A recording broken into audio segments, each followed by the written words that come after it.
everyone. Welcome today to our special event with author Tiffy McKay, and welcome spring break. This is so wonderful. We can have Tiffy present with us today during the spring break time when you can all participate in our event. So, author Tiffy McKay is going to read her children's book today, and that is the first book in the series, The Adventures of Everest the Elephant. Everest goes to space. We're so thrilled. Tiffy says that it is her fervent hope to write stories and characters kids will love and will grow old with. And at the same time, they will be learning to love reading. Tiffy does have a great story here. And we are also asking you when you are listening to Tiffy's stories, and also you may start having some questions and comments. So please feel free to post your questions, comments, suggestions in the comments of the live event. Yeah. So, and later on, we'll ask the author to answer all the questions. So, welcome, Tiffy. Thank you so much, Elena. And I'm just going to go ahead and post a link right now in the comments down below. It's for awkwardpawspublishing.com. If you don't already have a copy of the book, I am giving it away today. So I'm going to be reading the English version, but there are 4 different versions. There are 4 different languages that Everest Goes to Space has already been translated into. So if you head on over to Awkward Paws Publishing, you can go and get a free Kindle version of all 4 of the books if you want to. I'll be reading the English today, but it really helps just to get the book out there, and the special will be going on today through Friday, so that's over the next 2 days. If you had told me when I was younger that I would be reading to the world from a book out loud, I would have thought you were crazy because I grew up with dyslexia, and reading out loud has always been one of the hardest things that I've had to deal with as a kid, and it continues on through adulthood. Anyone who has that knows what that struggle is like. But if you had told me that I would become a professional storyteller, that is a different story. And today, I bring you the first book in The Adventures of Everest the Elephant, Everest Goes to Space, written by Tiffy McKay and illustrated by Kelly Bossity. And we do have let's see how we're going to do this. We have a little message at the front that says, "Never be afraid to make mistakes.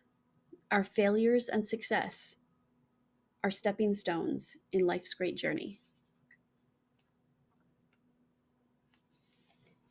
Today is the big day. Today, Everest the elephant goes to space. Everest greets Captain Sea-Doo the monkey at the launch pad. He is the pilot of the ship. "Hello, Everest," Captain Sea-Doo says, "and welcome." Captain Sea-Doo walks inside, and Everest squeezes through the doorway. Inside, the ship is too small for Everest. He sits in the tiny chair. The chair was made for chimpanzees. He does not fit yet. First, he lifts the armrests up. Next, he pushes the chair backwards. Then he tilts the backrest. Now he can buckle his seatbelt. They count down until liftoff. 10, 9, 8, 7, 6, 5, 4, 3, 2, 1. Blast off! The rocket must escape Earth's gravity to leave the planet. It is very loud. It feels like they're glued to their seats and squished like pancakes. As they reach space, they feel weightless. Everest unbuckles himself and floats up into the air. Captain Sea-Doo flies the ship to the moon. He turns on switches, presses buttons, and steers with a stick on the control panel.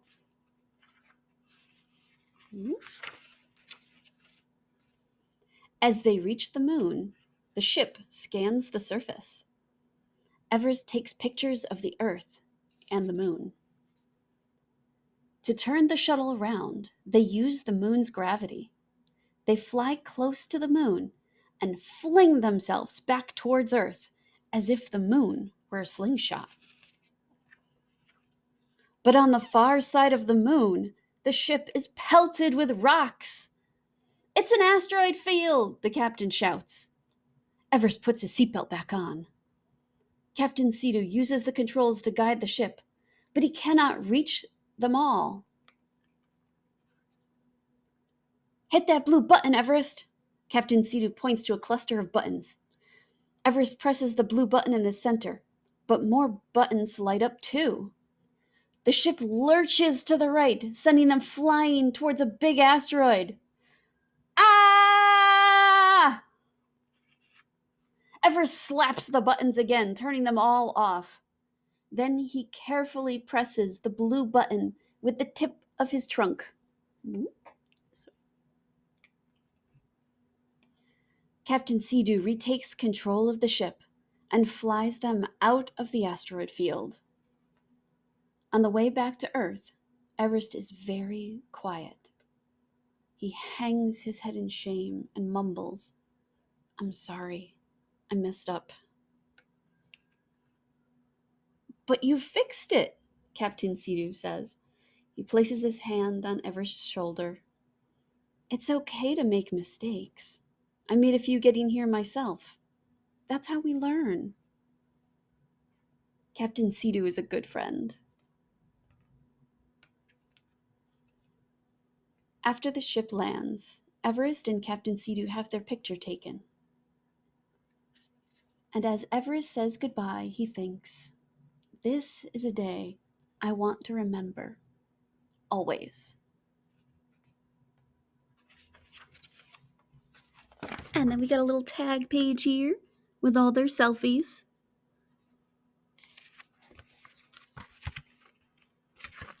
And also, in case you wanted to know about myself and our illustrator, Kelly Bossity, there's a little bit of information at the back of the book for that. So, as you can tell, I like storytelling. Oh, Elena, you have something to say. Can you unmute yourself? Oh, there we go. For that. Thank you, Tiffy, for reading this wonderful story. What? Thank you. Great illustrations. Thank you, everyone, for listening. I was wondering, Tiffy, what inspired you to become a writer? This is fabulous. That specifically, it's funny because reading was so hard for me. I never thought that I could be like a published author, a published writer. And this is slightly unrelated, but one of my favorite video games is The Sims. And my husband noticed that I always had a character who was writing books, no matter what game I played. And he finally told me one day, I was in my 30s, and he's just like, you should probably just be an author. You should really, you should just start writing all those books that, all the stories that I have. And he was just like, just go for it. But I honestly, for so much of my life, didn't think that it was possible.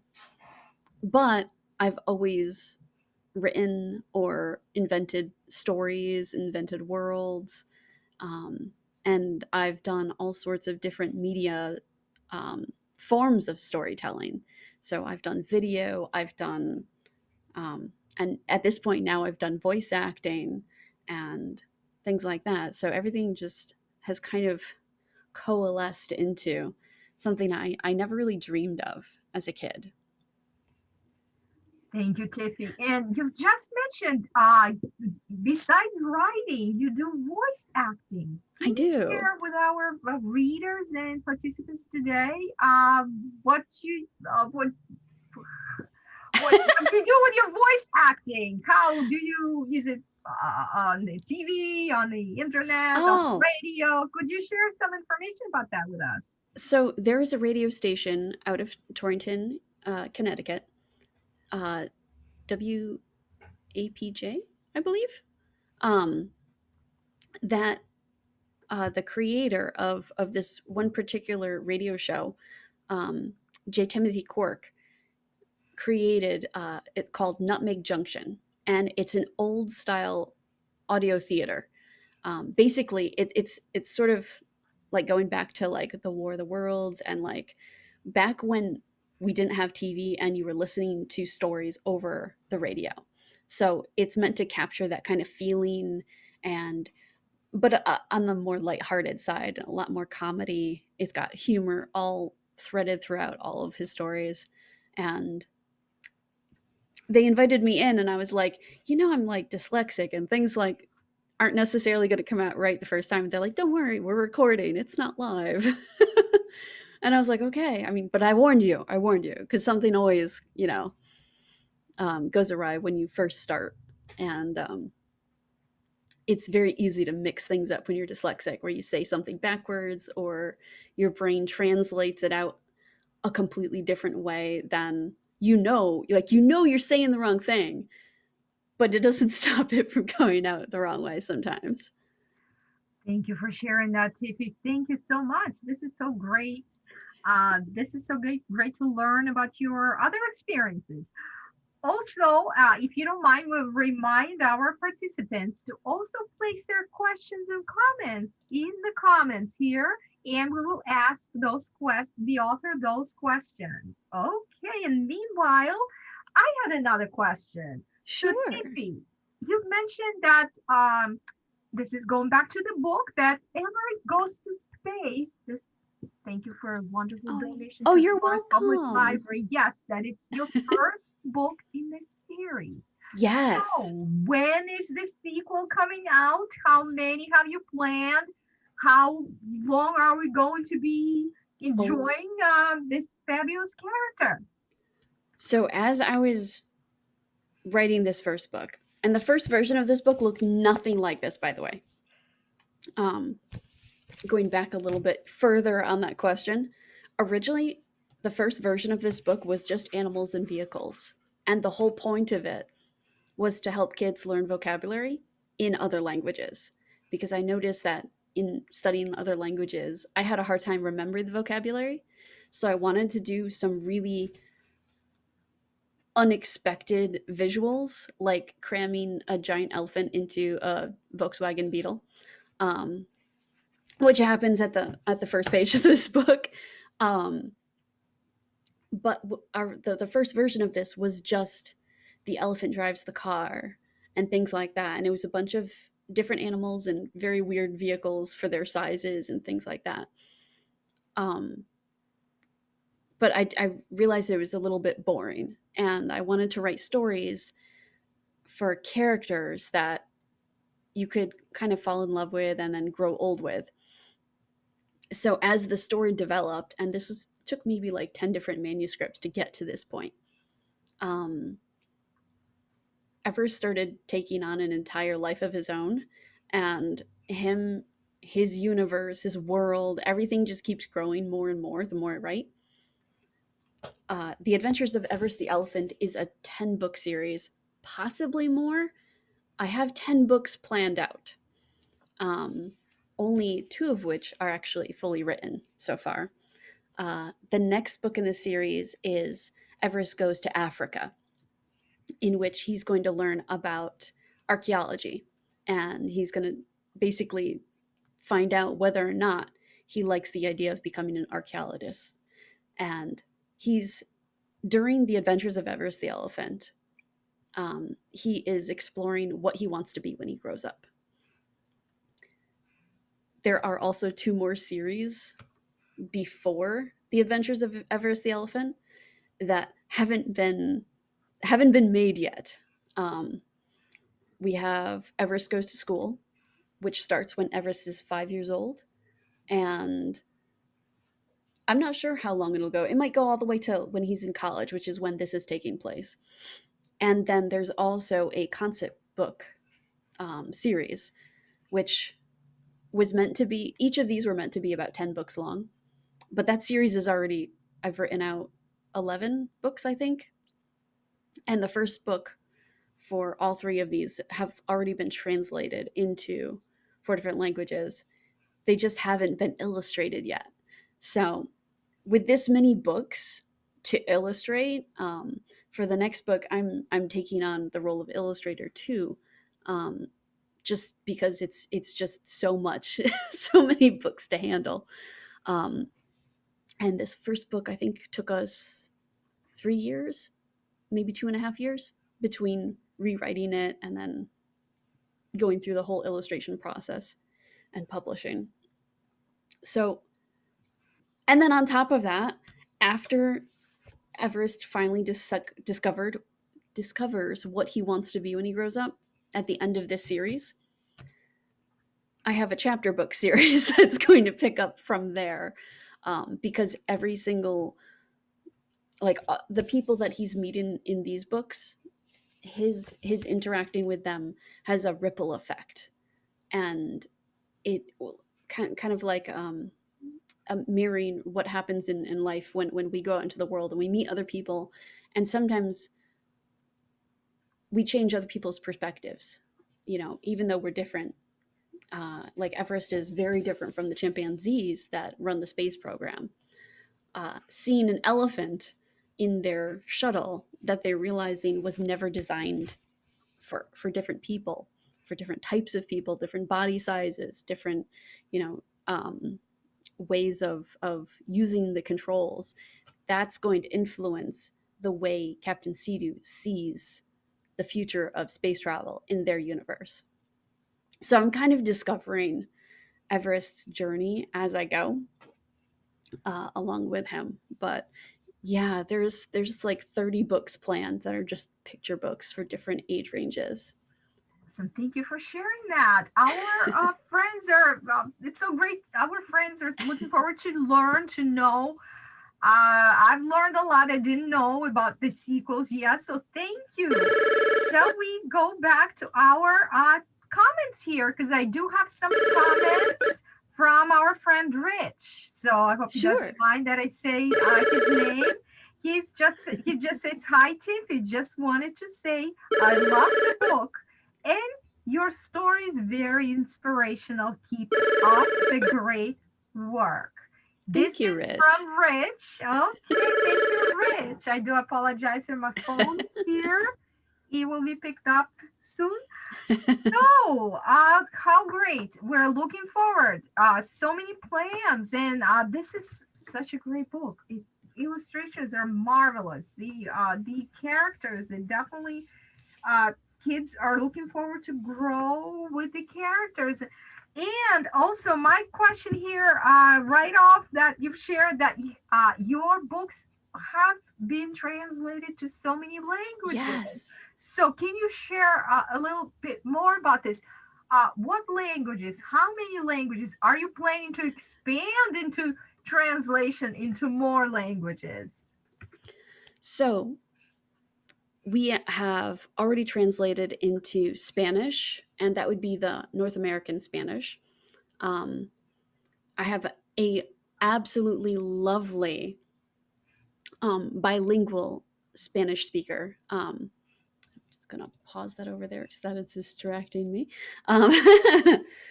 Her name is Marielle Suzanne, and she grew up in Puerto Rico, and then at 9 years old moved over here up to the Connecticut region.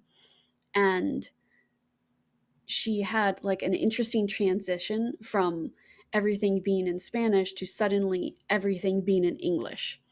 And the entire academic, was suddenly switched to English. And So she had a very interesting sort of background, and she ended up studying in what do you call that? We used to call it ESL, English as a second language. Nowadays, I think they call it speakers of other languages. Um, and we essentially, she actually found me on the floor at Barnes and Noble, sitting Indian style in the little bilingual section, like looking through books. And it was such a bizarre situation that like neither one of us could just walk away from running into each other like that. And she's our Spanish translator going forward for all of these books now. Um, and let's see, we also have French translations of this, the Parisian French, and that's from a teacher of French over here in Connecticut. And then we also have translated into German, and that's from a native German speaker over in Germany. That's okay. Let's see. Covering all. What was the rest of the question? Yeah, how many languages so far have you We're translated? 4, at and 4. are you willing to expand into more languages to be It's- translated into? At some point, I would definitely like to translate into more languages. It's interesting. Some of the other languages that I've studied are Japanese and Mandarin Chinese. But because of the alphabet difference, it poses new and interesting situations where how do you express that and show that without just basically like in Japanese it would say without just using the romaji or the romanized lettering, because then you're not quite learning how to read in Japanese, you're just learning to listen to the sounds. So with the way a lot of other languages pose new and interesting problems Challenges. yeah, challenges like to hurdles to climb over. For right now we're just going to stick with those four main groups, and they're also like, it's funny because it turns out that those are also the major markets from Amazon, including like German. When it comes to publishing, let's see, audiobooks, because my fellow author, Grant Uchida, we brought his book Soon Kitty to audio, and it turns out that those are the only 4 languages that I could actually post audiobooks in right now. So I thought that was interesting that like out of all the languages we chose, that's where we stopped right now, and that's actually what like the market is holding the best right now too. So very serendipity of that. This is great. Thank you so much. I would say, if you don't mind, Tiffy, before I ask you my next question, I'm looking at the comments and I would like to relate that to you. So Beth Sure. left you a comment. This was amazing. You had me in tears as it hit home. Love it. Aw. So this is our small review here for today. Thank you, Beth. And going forward, please feel free to post your comments, questions in the comment section of the live event. Okay, and I thought of something else here, Tiffy, if you don't mind. You Sure. have mentioned and you have stated that in our promotional materials that you are a publisher of your own work, I and am. you have friends who also publish with you. And how is it going? So could you share some of that information with us? This is great. So this expands your It scope does. of expertise. So Yeah. when we put together Everest Goes to Space, I knew that we were going to be doing a lot of books, and I was like, this is the right time for us to, form a publishing company. So Awkward Paws Publishing is, there we go. Awkward Paws Publishing is my publishing company, and right now I'm doing like a number of the different jobs, mostly because I need to know how all of these jobs work both for training and also understanding other people's jobs. But I've had the privilege of publishing for Grant Uchida. He's actually a YouTuber out in Hawaii who has, I don't know, his subscriber base keeps climbing. I think right now it's somewhere around 30 or 35,000. But he was working on a children's book for quite a while, and I reached out to him to see, where are you at? Do you need a publisher? Do you want to know about independent publishing? Like, what are you looking for? Like, how you doing? Like, how are things? And we ended up forming an alliance, so to speak. And now we publish all of his books for children. And I get to announce his next kids book is coming out at the end of this month on April 30th. And it is Little Jack of All Trades. And this particular book is our first hardcover, which is only available on barnesandnoble.com. So you can head on over. It's available for pre-order. There are links in awkwardpawspublishing.com. If you scroll up in the comments section, there's a link to that. But this is an adorable little kids book, Little Jack of All Trades. And it's about Little Jack is really good at picking up new hobbies. And when he picks up bragging, all of his friendships suddenly become in peril.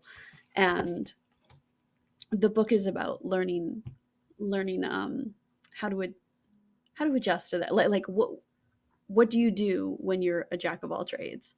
How do you handle that? How can you use that to, help each other, rather than just showing off everything you can do. So thank you so much, Tiffy. We're looking forward. We are looking forward to working with Grant, and also to patrons of the Morris Public Library. We are hoping to schedule a book reading with Grant soon. Yes. And I do have his first book, Soon Kitties, soon in our collection. And it is really going to be soon, because if you read the book, it's very interesting and so well illustrated. Thank you, Tiffy. Okay, getting back to you as an author. I have something I do want to show you before we get too far ahead. Yes, show something before we go too far. Okay.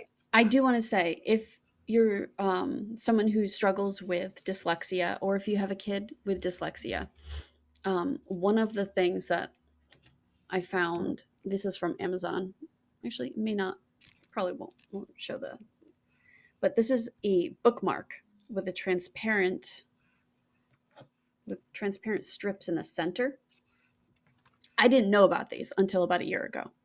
So I spent most of my life struggling with trying to read across the page, and not realizing that what my eyes were doing was occasionally dipping down and grabbing a word from the next line, particularly if the sentence was too long.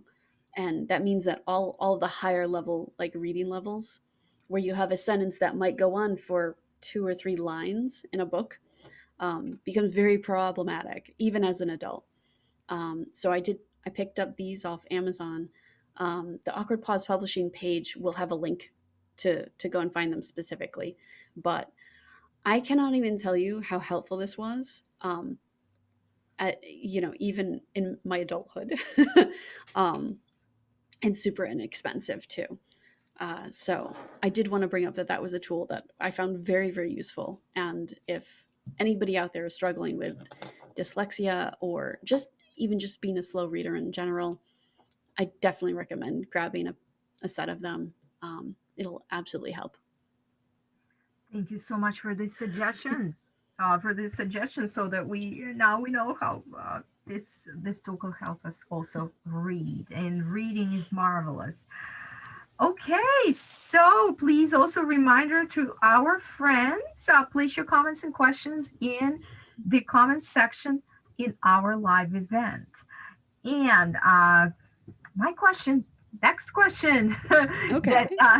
that I had. So, you have graciously donated your other book to the Morris Public Library. Oh, So yeah. that is really appreciated, and that this is it's a little bit of a different book. If even this is our children's event, if you could touch base on that, that you also do write books for adults, and I this do. slightly different, but this is part of your writing. And So before I wrote The Adventures of Everest the Elephant, um,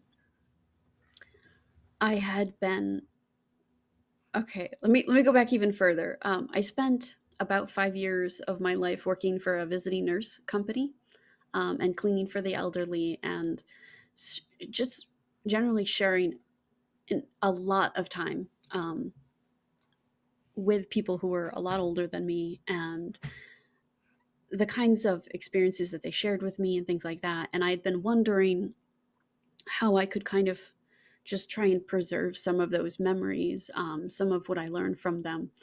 And at some point, my friend Marley handed me the title of the book. Like, she woke up in the middle of the night and was like, "This is the title of your book. Go write it." And I was like, "What?" And I hadn't written a book yet at that point. No books. And it was called For Love of Dying. And it suddenly brought together all of these different experiences, dealing with uh, grief and loss and healing and moving on. Um, and it took about 2 years to write this book. So it's a spiritual book, nonfiction um, about my spiritual experiences. And it's funny because I picked up that book the other day and just kind of read the beginning of it, and I'm like, man, like, some of the things that I've lived through and the experiences that I've had, I'm like, that's not normal. Like, some of those they're different, but I know there's plenty other people out there who've experienced similar things that could probably relate to it. Um, but so my first book, it was interesting because I was writing out these experiences. I didn't want to lose them, and I had other friends and family who were like, "No, go publish it, go publish it," and I'm like, "Okay, okay, okay." And I gave myself a deadline. It took 2 years to write that book, and we literally published it on the last day of that of 2016. Um, and It was interesting because by the time I finished writing that, I also knew that, like, well, first off, I couldn't write anything else until that work was done. It was like a healing process that I had to go through. Um, and once it was finished, I also knew that I had to swing in the opposite direction for a while to go focus on, like, new life and kids, and their journey is the epitome of doing that, of seeking out, like, new life and and new possibilities. thank you so much. And then you came up with Everest the Elephant. Yeah, Yes, which is wonderful. he just keeps growing and taking on a life of his own. So Yes. So, anything else you would like to share with us, Tiffy? Your journey uh, in creating Everest, his adventures. So, anything else you would like to share with us? let's see. There is one thing specifically that I want to share about. It was a moment with my dad when he first explained to me that I had dyslexia. Because they didn't tell me this in school or anything. My dad sat me down one day, and explained what was happening, and they never brought me in for testing because my dad knew what it was. He explained that he had it too, and that it was nothing to be ashamed of, or it's really not a big deal. And he said, "Have you ever noticed how sometimes those kids who can read really fast, if you were to ask them afterward what they just read, they couldn't tell you?" And I kind of stopped and thought about it for a little bit and go, "Yeah, I mean, yeah, I guess that's a good point, because there was a lot of times where people would rattle something off, and then you'd say like, all right, what was that about? And you just get this blank look of like, I have no idea. And he said, because of how much time it takes you to read, you're going to remember more. He said, by, just focus on understanding what you're reading, not how fast you're reading. And that had a huge impact on me going forward. And it's something that like I take with me even today, that it's not about how fast you read. It's about understanding what you're reading. Because the whole point of writing and language is to communicate an idea or a thought with each other. Back to Everest. Everest and his stories are essentially, each book is covering different ideas and things that either I wish someone had said to me when I was younger, or something that I've noticed other people wish someone said it to them when they were younger. So in this book, it's about, it's okay to make mistakes, because it's ironic how much of our lives we spend in school, feeling like we're not supposed to be making mistakes. We're supposed to get it all right the first time. You're supposed to be perfect, but it's not how real life works. We don't get things perfect. And sometimes we learn more from making a mistake than from getting it right once and then forgetting about it. And the next book that's coming out, Everest Goes to Africa. Have a sip of water.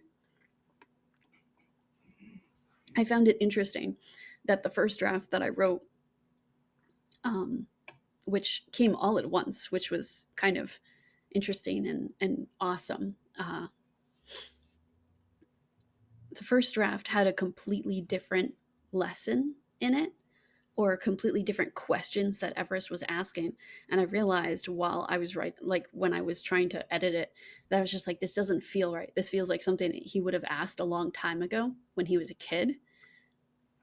And I was like, well, we have a different series for that. So I literally ended up I'm like, he would have asked this when he was at the museum with his mom. And I literally took this chunk out of the manuscript and put it over here and was like, okay, that's another book for another day. And now I know that he has a trip to take to the museum when he's going to school. But what ended up flowing was the lesson that he was in the middle of. And the lesson touches on that you don't have to be what your parents were. Because in Everest Goes to Africa, his mom is an archaeologist. And so he's going to see if he wants to be an archaeologist. And he really thinks that like, oh, well, she loves it, so I should love it too. And, he kind of discovers that like, well, do I love this though? And so that's a lesson that I never expected to pop out, but it's what it had to be. It's the way the story took. And that book actually should be coming out either later this year or early next year. Everest Goes to Africa. And I think it's possible that the concept books might start getting illustrated after this next book. And those, well, I've got a lot of plans for those, but that's as far as I can say right now. Great. This is such a great idea.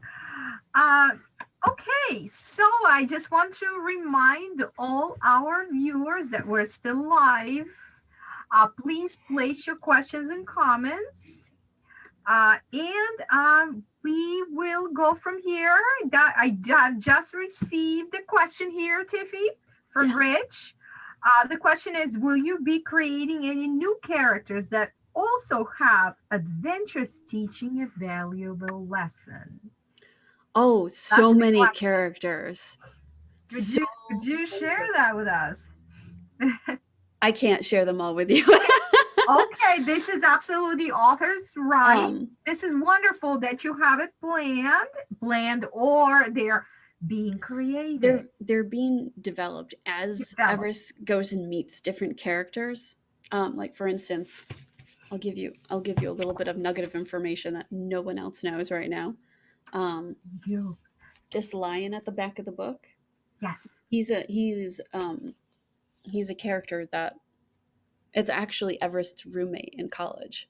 So he's actually coming to pick up his friend from the launch pad after his adventure.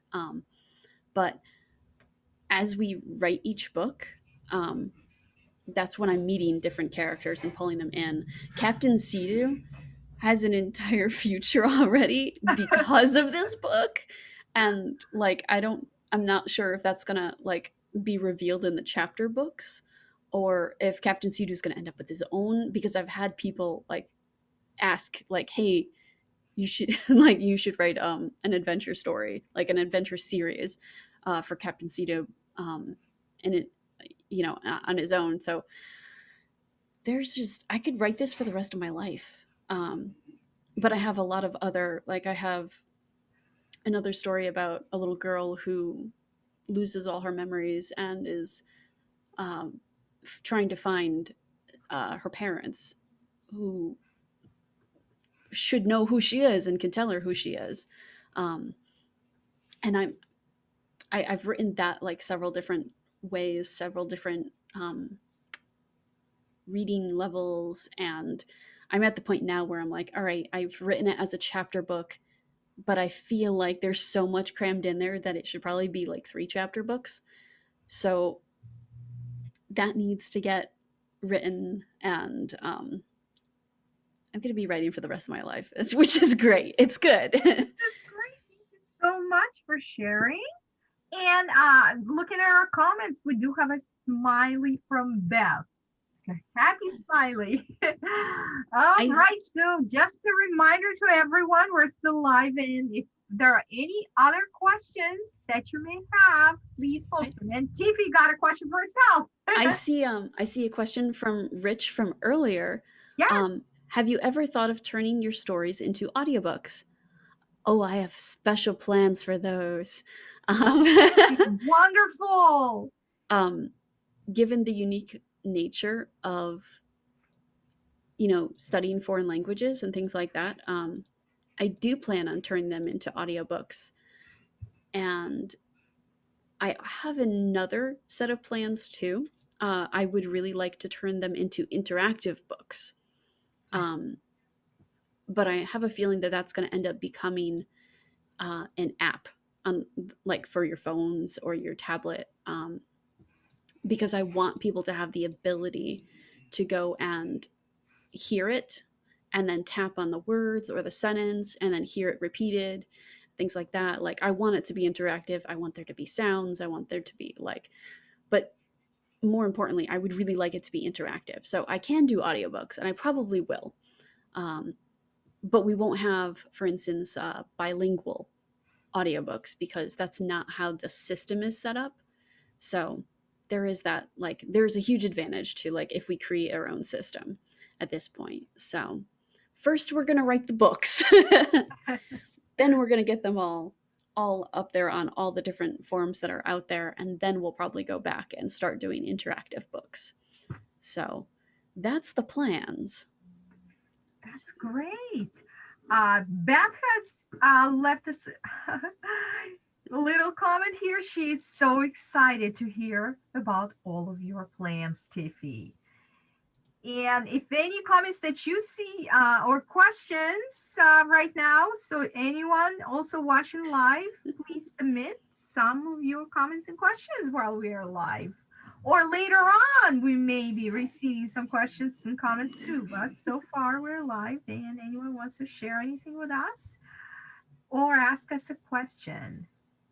Thank you, guys. Thank you so much for having me, Elena. And thank you, everybody, so Tiffy, for the comments and the questions. And absolutely. The Morris Public Library is absolutely thrilled to be hosting you. You've shared so much with us and read your wonderful book and talked about your future writing plans and shared some info about your great publishing company. And we're looking forward to working more with you with so many books Thank and you. characters shaping up. We're so excited. All righty. I'm looking here at the comments. If no one is ready to ask a question or comment, unless Tiffy has Oh, something I'm else good. to ask, I'm yeah, good. we will be stopping our live stream very soon. And I've talked to Tiffy that it's okay for us to keep this wonderful event on our Yes. Facebook page, and we will subsequently post it on YouTube and we'll Yes. share it all with you. Thank you so much, Tiffy. Thank you, all the participants. This is Yes. so great, and we're looking forward to working with the author more and discovering more wonderful characters with Tiffy McKay. Thank Thank you. you. Thank you so much, everybody. You have a wonderful day. And also, if you ever have questions later on, you can always look on awkwardpawspublishing.com. You can find us on Facebook, on Instagram, and on Twitter. Yes, um, but wonderful. Thank yeah, you you so can find much. us that way. We do also have a launch team. If anybody's looking for you know super secrets on um, seeing books before they come out. All right. Thank you, Tiffy. And wonderful. Have a nice spring break, everyone who is having a spring break. And come to the Morris Library. We're open and we have so many great books, including Everest Goes to Space. Thank you. Awesome. Bye bye.